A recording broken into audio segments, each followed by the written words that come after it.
Welcome to the first video in the series about the TI-ARM-Clang compiler. This video is an overview of the series. My name is George Mock and I'm your guide. So what's the background on this video series in the TI-ARM-Clang compiler? Well, the software tools industry is moving towards compilers based on open source technology, and that open source technology in this case goes by the name LLVM/Clang. By introducing the TI-ARM-Clang compiler, TI joins this movement. In addition to joining this movement, we combine this open source technology with 30+ years of creating compilers for embedded processors. So here are some of the topics we plan to cover in this series of videos about the TI-ARM-Clang compiler.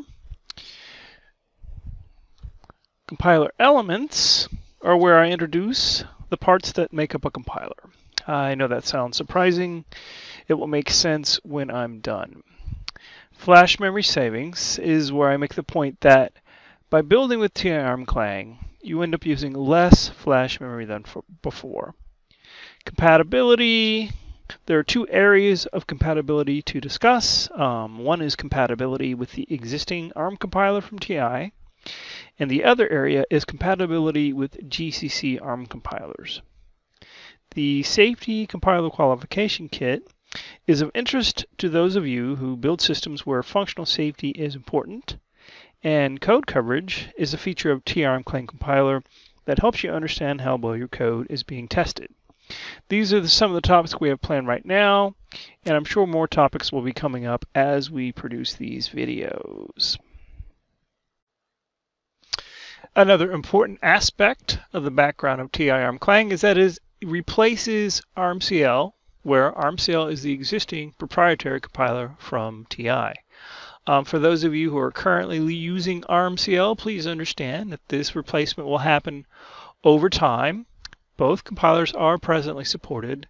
We are not, I repeat, not setting a date in stone, and beyond that date, no more support for ARMCL. We are doing the exact opposite of that.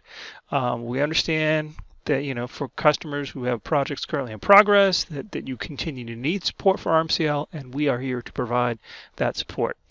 All that said, many customers have already made the transition from ARMCL to TI-ARM-Clang, and those customers often report that migrating from one to the next is a smooth and quick process.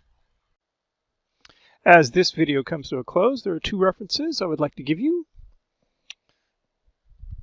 The first one is the home page for TI-ARM-Clang, ti.com/TI-ARM-Clang. Here's where you can download the compiler, here's where the manual is, and more fun information like that. And the second reference is to e2e.ti.com.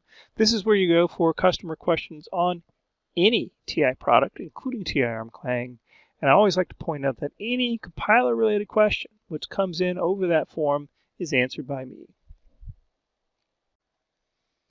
Thank you for watching this video in the series about the TI-ARM-Clang compiler.